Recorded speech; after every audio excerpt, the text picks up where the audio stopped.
My dear student, अब हम ये वाला क्वेश्चन देखेंगे जो है 5.3 एक्सरसाइज का क्वेश्चन नंबर है 18। A spiral is made up of successive semi circles with centre alternatively at A and B starting with centre A of radius 0.5 centimetre 1 centimetre 1.5 centimetre 2 centimetre. फिर उसके आगे डॉट डॉट कर रखा है as shown in the figure. जैसे कि figure आपको दिख रहा होगा तो उसमें भी आपको दिख रहा होगा कि पहले जो है ए से ले रखा है, मतलब ये इसकी बात कर रहा हूँ मैं। पहले यहाँ पर ए से ले रखा है, फिर उसके बाद ले रखा है बी को सेंटर मानते हुए फिर सेमी सर्कल ड्रॉ कर रखा है। पहले ए को मानते हुए खींच रखा है, फिर बी को मानते हुए खींच रखा है। तो इस तरह से मानते हुए सेमी सर्कल ड्रॉ कर रखा है। और हमें क्या करना है, what is the total length of such A spiral made of 13 consecutive semi circle. मतलब अगर इसी तरह से अगर 13 सेमी सर्कल हो जाए, ठीक है, जैसा 13 सेमी सर्कल हो जाए। सेमी सर्कल मतलब आधे आधे सर्कल। जैसे मैं लाइन खींची तो ये मेरा बना है कि ये आधा सेमी सर्कल हुआ, फिर एक ये वाला बना दिया, ये मेरा दूसरा सेमी सर्कल हुआ। सेमी सर्कल मतलब आधा सर्कल। तो आधे सर्कल की लेंथ पता करनी है, लेकिन वो कितने सेमी सर्कल हैं, वो है 13 कंसेक्यूटिव, यानी कि 13 लगातार आने वाले सेमी सर्कल है। तो यहाँ पर मैं एक सर्कल लेके आया हूँ जिससे मैं आपको ये बता पाऊँ कि जो सर्कल होता है हमारा, उसकी जो ये बाहर वाली लेंथ होती है, जो ये बाहर वाली लेंथ होती है हमारी, उसे हम बोलते हैं सरकमफ्रेंस। बच्चों क्या बोलते हैं? सरकमफ्रेंस। तो यहाँ पर मैं लिख लूँगा सरकमफ्रेंस ऑफ सर्कल जो होती है उसे एक स्मॉल सी से ही डिनोट करते हैं, और वो होती है हमारी 2πr, जहाँ पर ये आर हमारी इसकी रेडियस होती है। आर हमारी इसकी रेडियस होती है। रेडियस मतलब ये यहाँ से यहाँ से यहाँ, ये सब हमारे क्या हैं? रेडियस हैं। तो इस तरह से रेडियस इतनी होती है। अब हमको जैसे पता चल गया, तो उसके बाद हम लोग क्या पता करेंगे कि अब ये हाफ सेमी सर्कल है तो पूरे सर्कल की होती है 2πr। अगर हम हाफ ही सर्कल की निकालेंगे तो हाफ सर्कल की होगी 2 का, जैसे यहाँ डिवाइड करेंगे ना, क्योंकि हाफ है, आधा है, तो पूरे का 2πr, तो आधे का केवल πr हो जाएगा। ठीक है, इस तरह से अब हम लोग आगे करेंगे। इसमें एक रेडियाई दे रखी है 0.5 सेंटीमीटर 1 सेंटीमीटर। बट इसमें एक ट्विस्ट वाली बात है कि पहले जो हमें दे रखा है यहाँ पर ना, ये पहले जो हमें ये गिवन है कि ए जो है इसमें सबसे पहले हमारा रेडियस होगी। मतलब यहाँ पर से अगर मैं देखूँगा तो ए को सेंटर मानते हुए सर वो खींच रखा है, सेमी सर्कल बना रखा है। उसके बाद बी को सेंटर मानते हुए कर रखा है, मतलब एक बार ए को सेंटर मानते हुए कर रखा है। जैसे अगर मैं यहाँ पर थोड़ा सा इसे और बड़ा यहाँ पर शो करूँ तो थोड़ा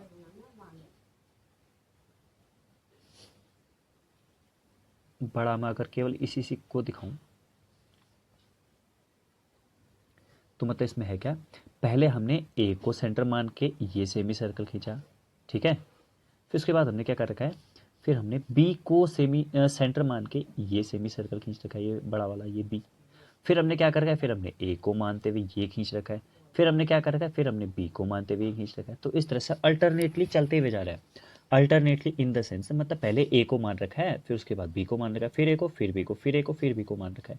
तो इस तरह से अगर हम देखते रहेंगे इसमें, तो इसमें 13 सेमी सर्कल होने चाहिए, बोल रहे हो।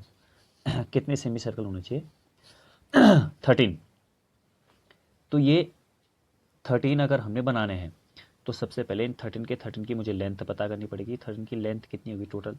तो 13 की लेंथ को पता करने के लिए मैं क्या करूँगा, इन 13 की लेंथ पता करने के लिए मुझे सबसे पहले पता करना पड़ेगा कि एक की लेंथ कितनी आएगी। अगर मैं केवल एक को ड्रॉ करता हूँ तो उस एक की लेंथ कितनी आएगी, तो उस एक की जो लेंथ आएगी वो मुझे मिलेगी पाई आर से।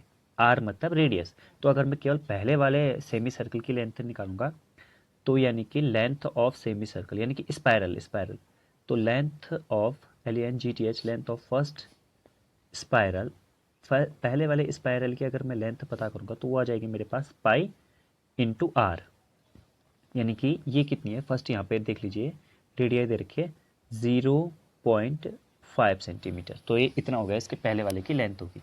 अब इसी हिसाब से अगर मैं दूसरे की करूँगा तो दूसरे वाले की लेंथ आ जाएगी मेरे पास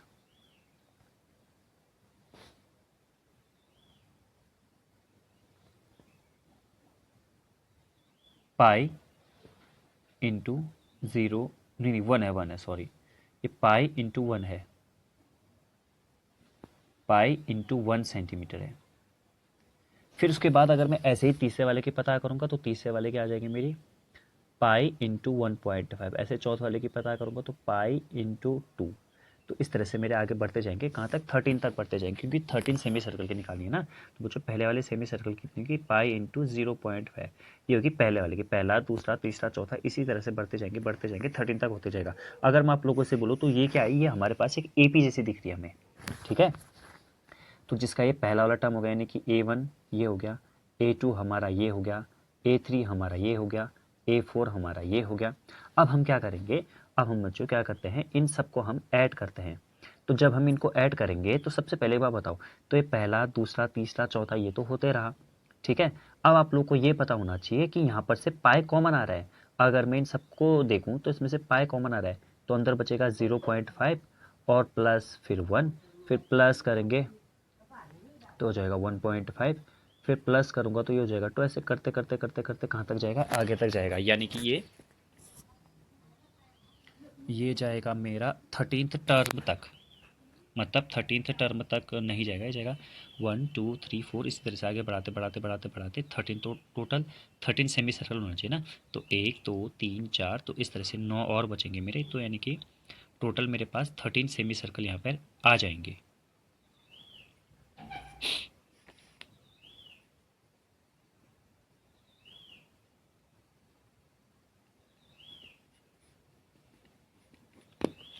तो मेरे पास जब 13 सेमी सर्कल आ जाएंगे तो यहाँ पर यानी कि 13 टर्म तक ये हो जाएगा, 13th टर्म तक, ठीक है। मैंने यहाँ पर से पाई को क्या कर लिया है, कॉमन कर लिया है। अब हम क्या करेंगे, अब हम इसे आगे सॉल्व करेंगे इसे, और देखते हैं आगे फिर कैसे कैसे चीज़ें चलती हैं। देखिए पाई को हम लोग तो ये लिख लेंगे, वो तो ठीक है, बट ये जो अंदर वाला है ये एक हमारा SN बना रहा है। अगर 13th टर्म हमें यहाँ पर निकालनी है, हाँ क्यों ना हम पहले काम करें ना, यहाँ पर 13 वाली टर्म निकाल लें, ये भी तो हो सकता है ना। हम 13 वाले टर्म यहाँ पर निकाल लेते हैं फिर।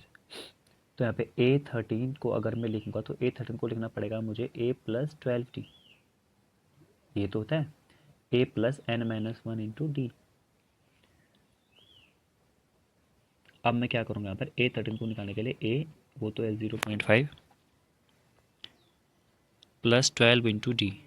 तो अगर डी को अगर यहाँ पे देंगे तो 1 में से जैसे से माइनस करेंगे, 1.5 में जैसे से माइनस करेंगे तो डी आ रहा है हमारा 0.5। इस हिसाब से अगर 0.5, ये मैं बोल रहा हूँ यहाँ पर थोड़ा राइट नहीं हो पा रहा है अच्छे से, 0.5। तो अगर मैं इसे देखूंगा तो ये कितना हो जाएगा 0.5, तो मेरा ये आया, बट मेरा यहाँ पर अगर मैं इसे प्लस करूँगा तो ये आ जाएगा 6, मैं इसे प्लस करूँगा तो ये आ जाएगा मेरा 6.5। यानी कि अब मुझे पता चल गया कि लास्ट वाली ये जो टर्म है वो आ रही है 6.5, ठीक है। मैंने यहाँ पर ये कुछ नहीं किया, बस जस्ट मैंने ये ली वाली टर्म, लास्ट वाली टर्म जो थी ये टर्म मैंने निकाल दिया। तो ऐसे करके आप कर लेंगे, इतना मुझे भरोसा है। तो ये आप निकाल लेंगे और ये हो जाएगा हमारा कितना, 6.5 तक हो जाएगा, ठीक है। अब हम क्या करेंगे, यहाँ पर हम इसका SN वाला फॉर्मूला लगा देंगे। और SN वाला फॉर्मूला क्या होता है बच्चों, SN वाला फॉर्मूला होता है SN equals to N/2 A+AN। तो ये फॉर्मूला होता है हमारा। यहाँ A मतलब ये पहली वाली टर्म हो गया और AN मतलब ये लास्ट वाली टर्म हो गया, यानी कि nth टर्म हो गया, ठीक है। तो ये वाला फॉर्मूला हम लोग यहाँ पे लगा लेंगे। अगर मैं केवल इसकी बात करूँ तो ये तो लिखेंगे पाई, बट यहाँ पर अगर हम बात करूँ तो लिखेंगे हम SN इक्वल्स टू N/2। अब N कितने हैं, N है, टोटल है हमारे पास 13 टर्म है, 13/2 A+AN। तो A हो जाएगा हमारा ये, और AN हो जाएगा हमारा 6.5, ये हो जाएगा हमारे पास।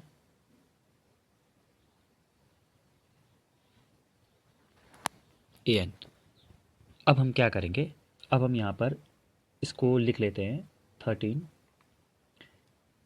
ये हो जाएगा 13। जब हम इन्हें प्लस करेंगे ना 6.5 और 0.5 को, तो ये हो जाएगा 7, और यहाँ अपॉन में 2 है तो हम इस पूरे के अपॉन में 2 लगा सकते हैं। देखिए यहाँ पर छोटा सा एक मिस्टेक हुई, यहाँ पर ये पॉइंट जैसा दिख रहा है यहाँ पर,